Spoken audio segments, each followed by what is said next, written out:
மறுபடியும் இதே கடாயில் கொஞ்சம் எண்ணெய் விட்டுப்போம். எண்ணெய் காயிட்டும். கடுகு போட்டு பொரிய விடலாம். கடுகு நல்லா பொரிச்சு இதில் கொஞ்சம் சீரகம், கொஞ்சம் உளுத்தம்பருப்பு, கொஞ்சம் கடலைப்பருப்பு,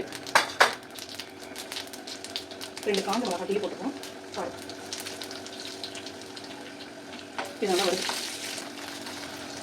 இங்கே பீட்ரூட்டை கட் பண்ணி வச்சுருக்கேன். ஒரு 2 பீட்ரூட்டை அது கூட கருவேப்பிலையும் போட்டு வச்சுருக்கேன். அதை இதில் சேர்த்துப்போம்.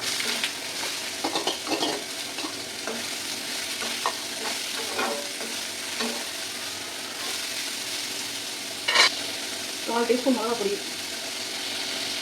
4 டீஸ்பூன் மஞ்சள் பொடி, இதுக்கு தேவையான உப்பு எல்லாம் சேர்த்துப்போம். சேர்த்துட்டு ஒரு கலர் கலரி விட்டு கொஞ்சமாக இதில் தண்ணி விடுவோம். இந்த காய் வேகிறது. பீட்ரூட்டும் நல்லா வெந்து வந்துடுச்சு. நம்ம ஊற்றுற தண்ணியெல்லாம் வந்து நல்லா சுண்டி வந்துடுச்சு. இந்த ஸ்டேஜில் வந்துட்டு நம்ம தேங்காய் தூள் சேர்த்துக்கோம். நான் ஆல்ரெடி துருவி ஃப்ரீசரில் வச்சுருக்கேன் தேங்காவை. அந்த தேங்காய் தான் சேர்த்துருக்கேன். இதை நல்லா கலந்து ஒரு 2 நிமிஷம் மட்டும் அப்படியே சிம்மில் வச்சு விட்டுருவோம். எல்லாமே ரெடி ஆகிடுச்சு. வாங்க சாப்பிடலாம்.